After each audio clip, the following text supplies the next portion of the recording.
Welcome to the Deep Dive. This is where we grab a stack of sources you sent over and really try to pull out the key insights for you. So today, we're plunging into a topic that, well, it sounds pretty straightforward at first, common hunting accidents. But here's where it gets interesting, like right away. Yeah. Our main source is actually just an excerpt. It's from the AHLA blogs.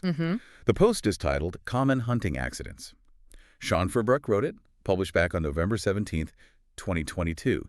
Now, the thing is, this piece, it doesn't actually detail the accidents themselves. Right. But what it does give us is this really fascinating look at the context. Yeah. You know, especially around land use, legal liability. Exactly. So the question becomes, what can we learn just from, well, who's writing this and why that matters? Okay, let's unpack this. So first off, the force tells us a little bit about Sean Furbrook. He's been the chief operating officer, the COO for the AHLA for, what, over 8 years now? Yeah, over 8 years. And AHLA, just so everyone's clear, that's the American Hunting Lease Association. Right.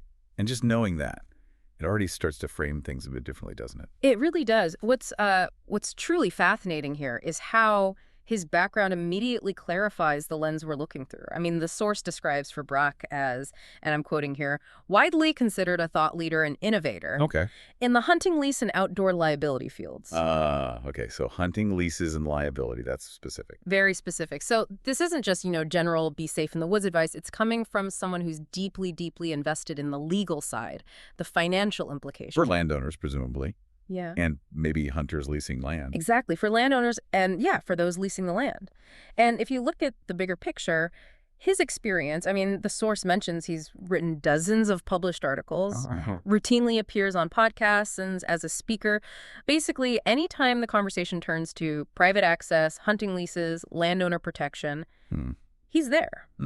So he's really plugged into that whole world. Yeah, absolutely. It tells you he's intimately familiar with the nuts and bolts, the legal framework around hunting. So even though we don't have a list of, say, the top 5 accident types, we're getting this huge insight into the why. Why is this topic important and who is framing the discussion this way? It's situated right in that outdoor liability and land management space. That is a crucial distinction. Yeah. It really reframes how you might think about common accidents. Yeah.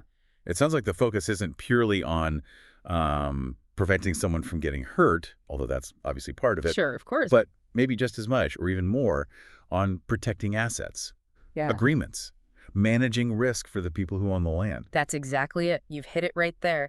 And this raises a really important question, for you listening. Why would common hunting accidents be such a key topic for someone whose whole specialty is, like the source says, hunting, lease, and outdoor liability fields? Right. And private access, hunting leases, and landowner protection.